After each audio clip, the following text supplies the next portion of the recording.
I swear to you, man, it's an honest-to-God ghost town, just sitting out there. That was the line that hooked us. We had been standing around the pool table in our local bar, playing a few games and drowning beers to celebrate the end of the week, when the loud voice of Gerald Wright, a local hunter, filtered over to us, amplified by the sudden web of silence that comes between songs playing over the jukebox. I looked up from the shot I'd been about to take to stare over my shoulder. He was sitting on one of the stools of the bar, talking to another hunter I didn't know the name of, waving his arms around, a glass of beer precariously sloshing around in one hand. I was out tracking a stellar 4-point buck through the woods, and I looked down to the hill to my left. And what do I see sitting in the valley? A damn ghost town, just sitting silent as a tomb with the afternoon sunlight glinting off the roofs and windows. I'm telling you, Mick. He poked his friend in the chest. I've been hunting up there 20 years, and I've never come across that place. I must have been blind to miss it. He ran a hand over his face, pressing his fingers into his eyes as if to prove his point. I exchanged a look with Carlos across the table, raising an eyebrow and jerking my head behind me. I could see the look of curiosity etched onto his face in the glow of the lights over the pool table. It was one echoed in the third member of our group, Aaron. I held up one finger and set the cue down on the table, turning around and walking to the bar as the silence was broken by a country song coming on the speakers. I held up a hand to signal to the bartender. "Hey Shelly, can I get one more Budweiser please?" I called as she turned her head to me. She nodded, and I turned to the two men beside me. "Hey Gary, did I just hear you say something about a ghost town?" I asked nonchalantly. The men turned around to regard me with a look of confused irritation, but it melted away when he recognized me. "Oh, how you doing, Terry?" he said, reaching out a meaty hand to shake mine. "Yeah, I was up hunting in the Lincoln Hills, going after what would have made an amazing pair of antlers to mount over my fireplace. And there's, nearest as I can tell, an abandoned, empty ghost town sitting in the valley below me." He scrunched up his brow and shook his head. "Damnedest thing though, the place didn't look that old. I never went down there, but it looked new." He shrugged his shoulders, and as my beer was placed in front of me, I asked one more question as I tossed a crumpled tin on the bar. "Was this near one of the logging roads?" He nodded. "Yeah, I could see the McKinley logging road off to the right actually," he said, then turned to his friend. "Shoot, we should go up there sometime while hunting, Mickey. Boy." Seeing my exit, I picked up my beer, slapped Gerald on the shoulder, and bid him goodnight, then rejoined my friends. "You hear that?" I asked the two of them as I leaned against the pool table and took a swig of my beer. They both nodded.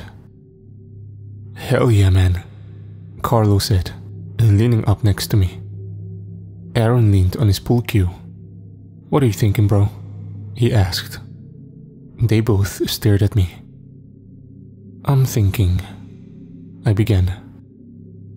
"I'm thinking we've got about 5 hours of daylight left before dark." I glanced at my wristwatch.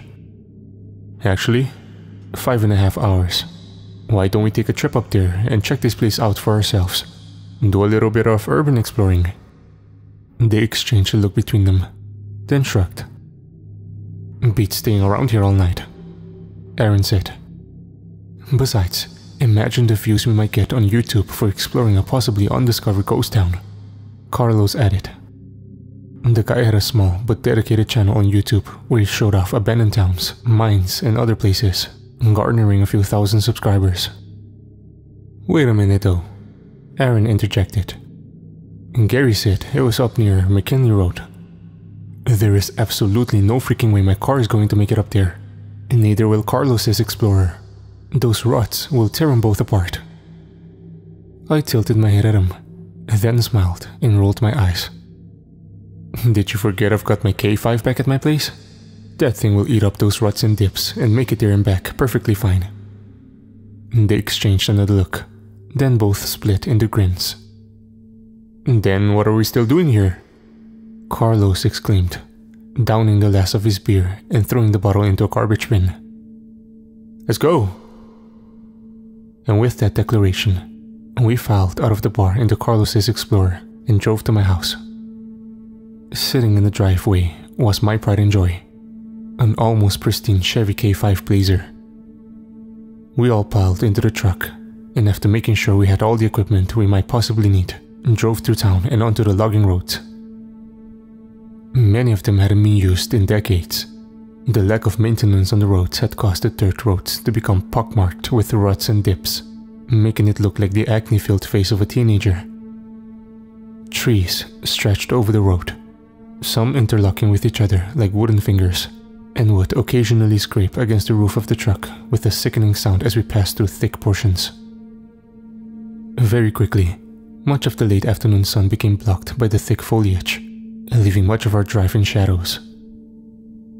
As we drove, I pushed the CD into the player, filling the cabin with the voice of Brad Paisley. I navigated around the dips and dents, occasionally slowing, crawling through them in deep puddles where the road had become partially flooded by the previous night's rain. Aaron sat in the passenger seat, a yellowed old SL map detailing the logging roads in his lap. I bought it from a garage sale to help find my way around the backwoods when I went off-roading. Okay, if Jerry was right, it should be about 2 miles ahead of us. And if he saw it in a valley, he pointed to a trough detailed by the map. The only place I can think it would be here, in Barrett Valley. Carlos poked his head between us to look down at the map himself. "You ever even hear about an abandoned town out here before?" he asked, the question addressed to both of us. We both shook our heads.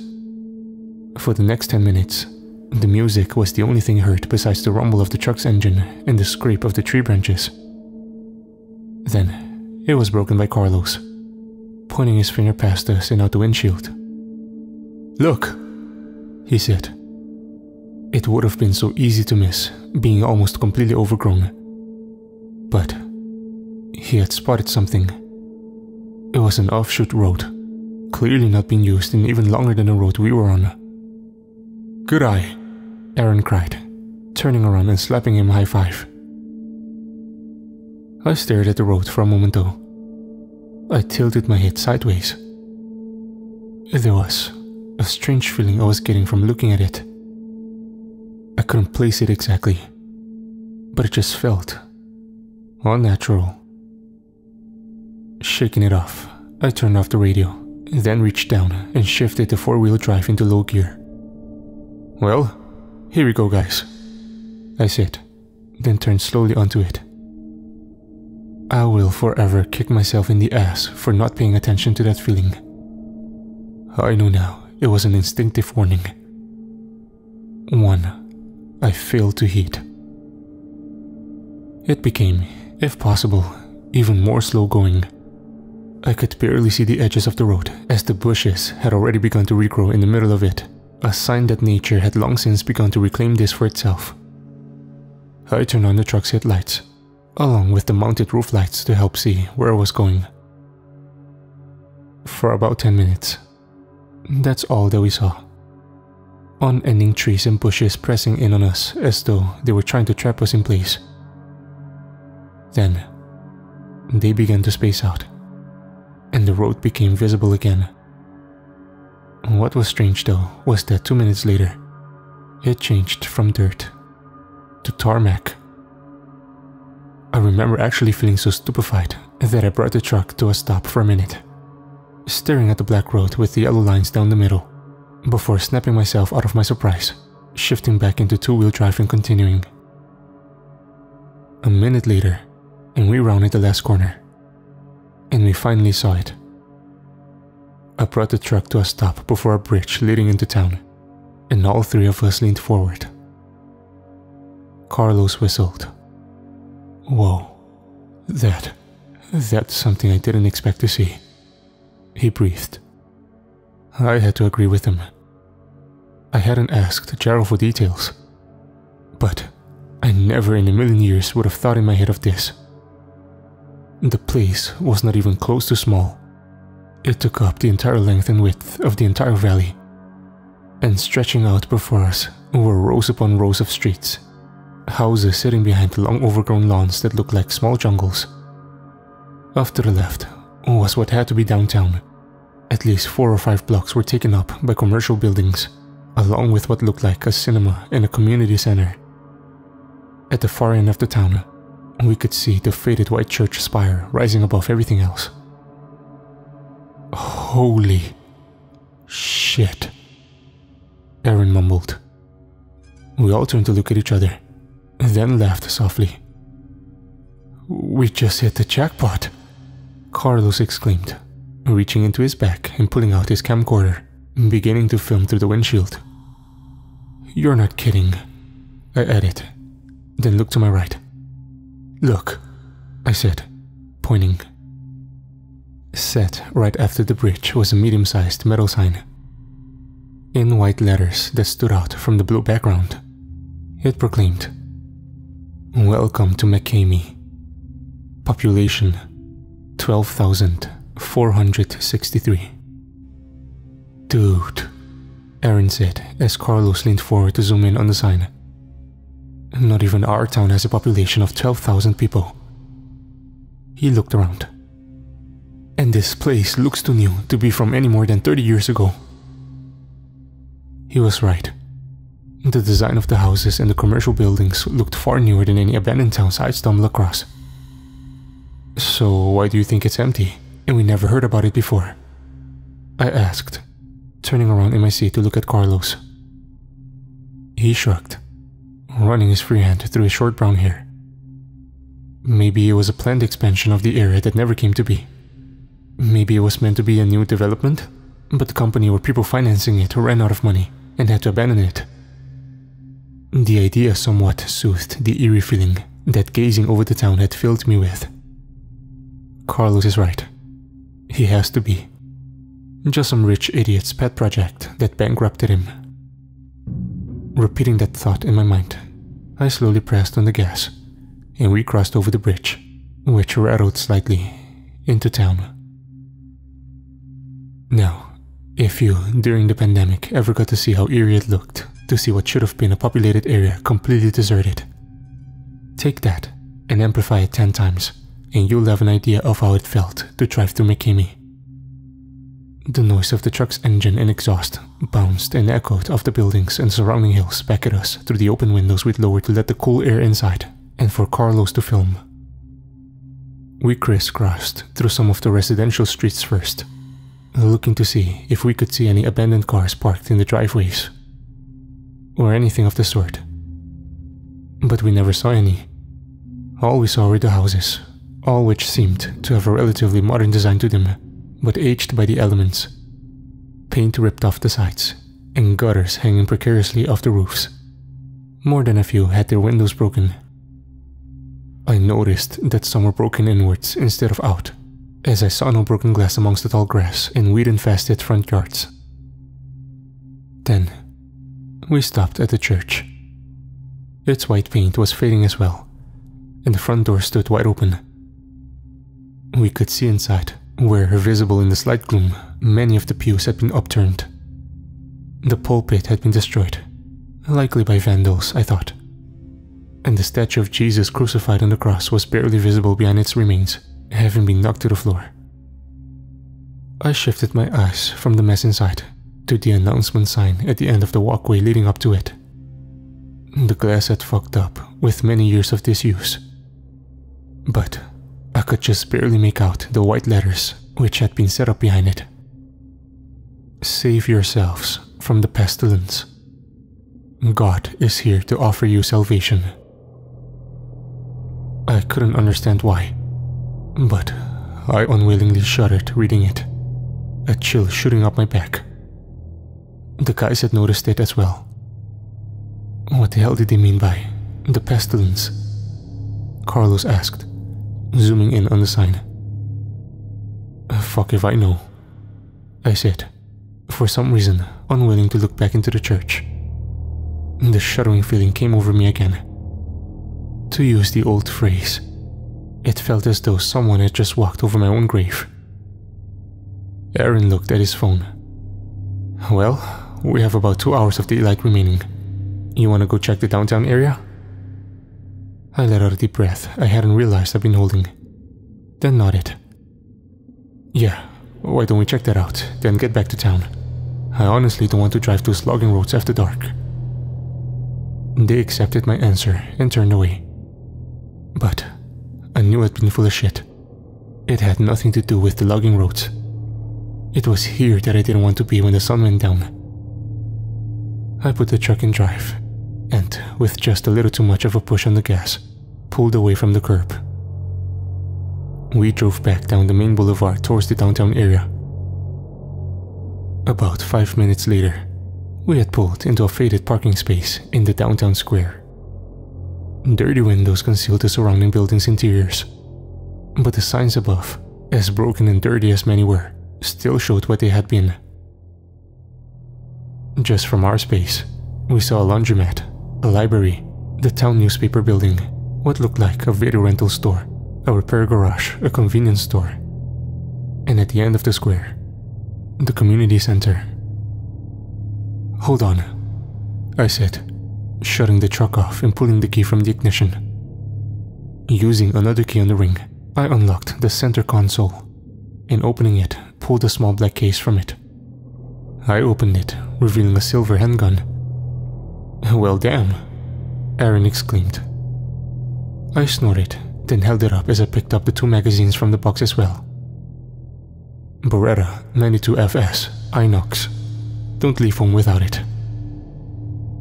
I pulled the holster from under the driver's seat. With a little wiggling, hooked it onto my thigh. I slapped the magazine into the gun, then clipped it into the holster, stuffing the extra one into my shirt pocket. Not taking any chances, are you? Carlos asked, lowering his camera. I shook my head. Not around here, where there's a large wolf population. The last thing I need is to explore this place and get ambushed by a wolf or cougar which took up residence somewhere. Kicking open my door, I hopped out and made my way to the back of the truck as the others followed. I opened the tailgate and reached inside, pulling out another case, inside which revealed a hunting rifle, along with 3 high-powered flashlights. I handed Aaron the rifle, along with some extra ammo, then passed out the flashlights. Just in case, I said to Carlos, who looked perplexed at the firearms. The guy's only lived out here 5 years. He doesn't know why it's a good idea to carry out here all the time, especially after the Connors incident. I winced as I recalled the wolf attack on the now dead hiker. So, where do you want to start? I asked, glancing at my watch. We've got an hour or so to check this out, if we want to go back before nightfall. The 2 of them looked around, Carlos already holding up his camera. Well, I was thinking of starting with the library, then making my way to the newspaper building. Could help to find out when this place was abandoned from there, if this place ever even had residents. I scrunched up my mouth a bit. I loved libraries, but I spent enough time in one in a living town, let alone one long since deserted. I glanced around. Okay, here's what we'll do then. You 2 go check out the library and the newspaper office. Watch your backs and don't get separated. I motioned down the other end of the square. I'm gonna go check out the garage and the video store. Carlos gave me a worried look. How are we gonna stay in touch though, in case anything happens? I reached back into the truck before slamming the tailgate closed. I handed Carlos a radio, the second I clipped onto my belt before turning it on. That's how, I said, before tapping it. Keep it tuned to channel 4. That's what I'm on. They nodded, and after a final exchange of, be safe, we parted ways. I watched them walk across the road and climb the steps to the massive wooden front doors of the library, then began walking down the middle of the road after they slipped inside. Now that I was alone, the town seemed to have an even more eerie feeling to it. This place doesn't feel like one that was built and then just abandoned, I thought to myself as my boots crunched over dead leaves which had accumulated on the asphalt, listening to the wind whistle and my footfalls echo. It almost felt more like it had been lived in first, and is now just dead. I couldn't put my finger on why it felt that way. It was just almost an intuition. As I headed for the garage, the wind whistled around me and I felt a shudder go up my spine. I stopped, then turned and looked at the windows of what had to be apartments over the stores. They stood dark and unmoving. No shapes in them. I almost wished there had been figures in them. It would have been far less creepy. Shaking my head, I turned back and walked a little faster until I reached the garage. Both bay doors were shut, and the windows on the top of them were too high to see through, so I headed for the cracked glass door that customers would enter. Flicking on my flashlight, I pulled on the handle. It opened after a moment of tugging, causing a bell hooked on the inside of it to ring. I stepped inside and looked around as it shut, the sound echoing in the stillness. Directly in front of me stood the main counter where the mechanic would greet customers. Sitting atop it was the monitor for a computer, with a rack of parts boxes and oil behind it. Shelves lined one side of the room with bottles and boxes that had their labels long since rotted or peeled away, as did posters on the wall. Wait a minute. I turned my flashlight back to the counter. I focused the beam on the computer monitor. What? I shook my head slightly. But I wasn't seeing things. It was a flat-screen monitor, not one of the boxy units from the 80s or 90s, or even early 2000s. How the hell did that get here? I crossed the floor and vaulted over the counter, turning to look at it. It was indeed a newer model flat-screen monitor, the Dell logo still visible beneath the layer of dust covering it. I couldn't see the tower, only the monitor and keyboard. Shaking my head, I turned away and stepped through the door leading to the repair base. I shone the light around the dark, expansive room. The beam glinted off something metal in the far bay. It was a vehicle sitting up on the far lift.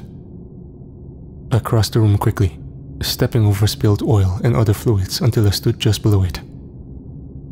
I felt an even larger sense of confusion and shock course through me as I stared up. What the actual fuck? I wasn't looking at an older car or truck. I was looking at a Cadillac Escalade. And not one of the older ones either. It was one of the brand new Escalades, the generation that had only been out for 2 or 3 years now. But it looks much older than that. The undercarriage was coated with what had to be years, if not decades of rust and corrosion, and the paint on the side was faded, as though it had sat outside in the beating sun for countless summers. Feeling a massive sense of unease sweep over me like a tsunami, I stepped around the back and aimed the light at the license plate on the back of the SUV. The sticker on the plate indicating what year it would expire was illegible. It had faded too much to read. Feeling like insects were crawling under my skin, I turned and quickly left the garage, banging open the door a little too hard and causing the bell to jangle loudly. The sound ricocheted off the buildings like a gunshot, and I froze for some reason, holding my breath. Another shiver went up my spine, and I looked around. But the streets remained empty. Reaching down, I pulled the radio from my belt and pressed the transmit button. Hey guys, I called, my voice shaking slightly. There's something really rather weird going on here. The radio crackled with static. You're telling me? I heard Karl's voice filter through. There's what looked like newer computers at the circulation desk for the library, and some of the books we found, neither of us had ever heard before in our lives. I heard him laugh, still holding down the button. This place is wild. I've gotten some great footage of it all. I spoke into the radio, willing my voice to stay level. That's great, man. You guys ready to get out of here now? The answer I received was not the answer I wanted. Just give us 5 more minutes, Terry. Please, we just entered the newspaper office, and this is our last stop. I wanted to tell him, to take the newspaper offices and shove them up his ass. But I couldn't. He was my friend, and he sounded too excited. Just give them 5, and then you can be gone. I thumped the radio. Alright, but just 5, okay? Copy that, I heard Karl say. But behind that, I heard something else. I heard what must have been Aaron coughing heavily. Hey, Aaron alright? I asked. Yeah, he's fine. We must have kicked up something from the library floor, he said, and then clicked off the radio. Well, that's great, I thought, sighing and looking around again. A cold gust of wind hit me, and I pulled up my collar to shield myself. I hate how this place feels so fucking dead. Not wanting to remain out in the open, I strode quickly back across the square to the video store. Wanted to see in here anyways. Looking up, I could barely make out the name. Nostalgia Video. Pulling open the dirt-smeared door, I stepped inside and shone my light around. There was a circular desk at the front of the store, with aisles stretching out behind it. I began to walk towards it when the light reflected off something stuck on the inside of the windows. I turned and saw it reflected off dust and dirt-covered movie posters. Maybe see what movies they were advertising last.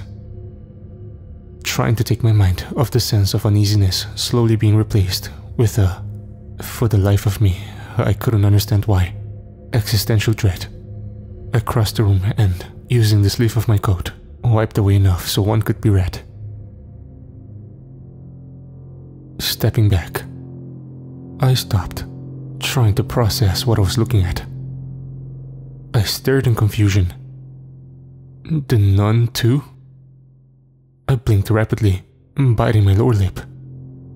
I am a huge movie buff, and I knew for a fact that there was no movie which had come out in the last few decades called that. There was a movie called The Nun, which had come out in 2018, and a sequel coming out later this year. But no, there's no. This makes no fucking sense. I looked down at the bottom of the poster, at the small lettering. 20th Anniversary Re-Release. Rented now on Blu-ray and virtual video disc. My jaw dropped open. What the actual fuck is going on? I whispered. Okay, Tara. Time to get the fuck out of here. Now. Turning and feeling as though I just stepped off a roller coaster, I stumbled out of the store and into the fading light.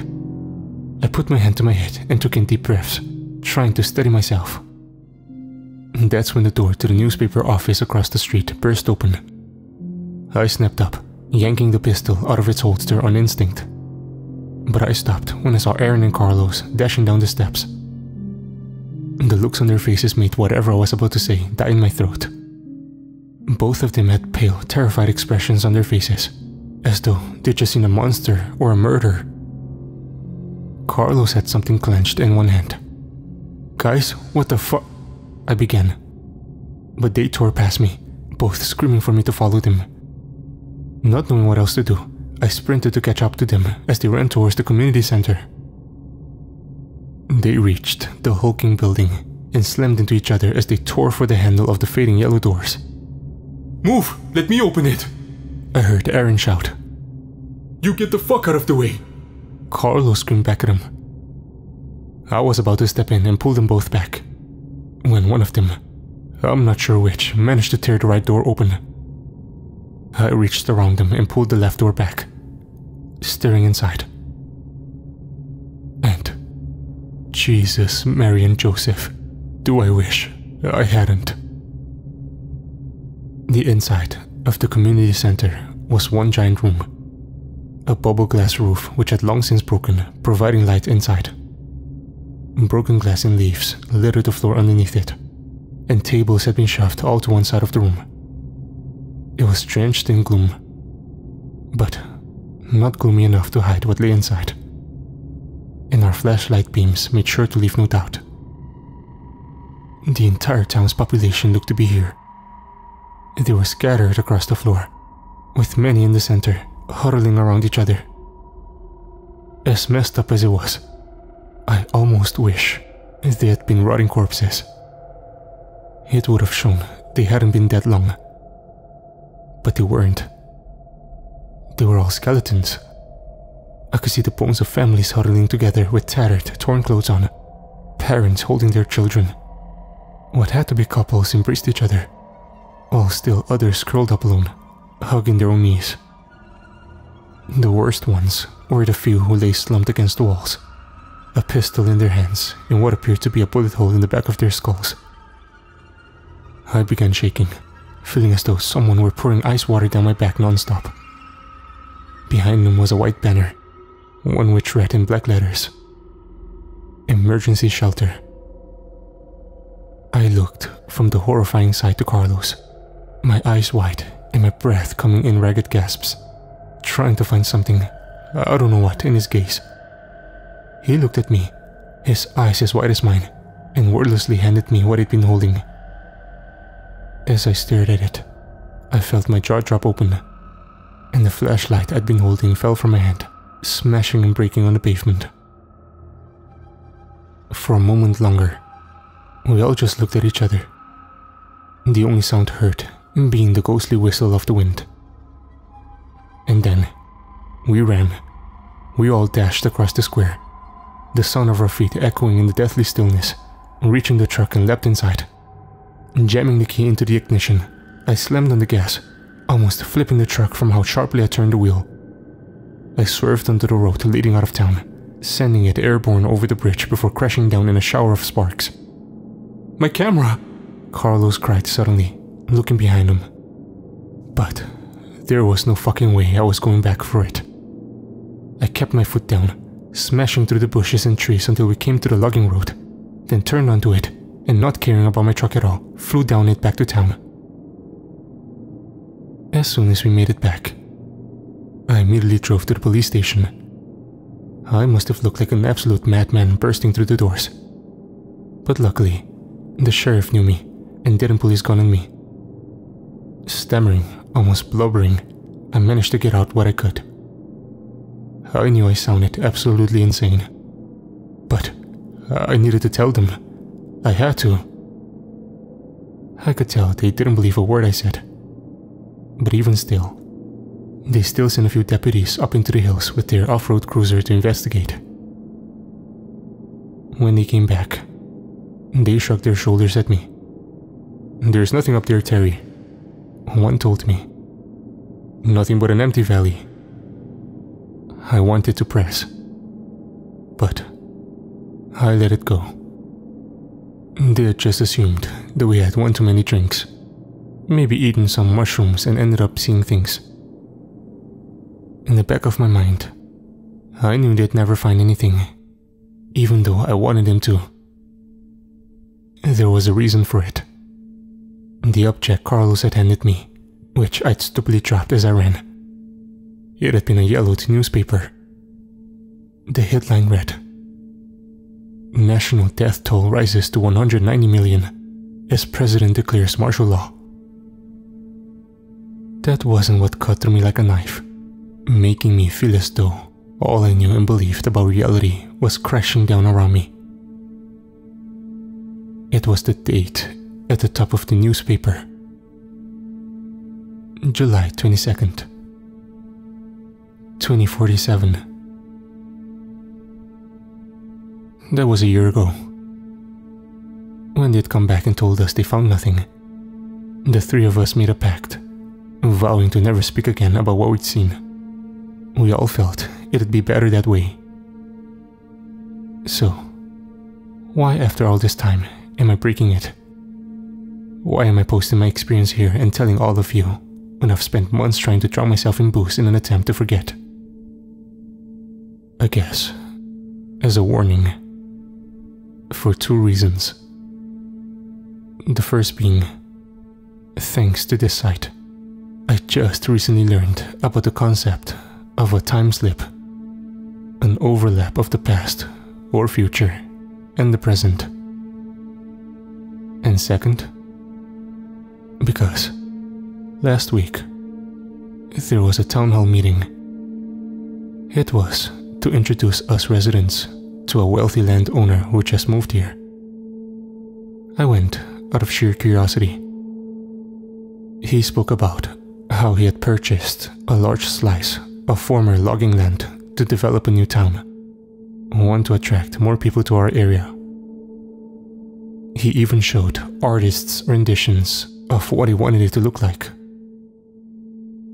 When I saw them, I felt myself begin to violently shake as the existential dread I felt that day returned in spades. At the top of the concept art was the name he intended to choose for it. Take 3 fucking guesses what it was.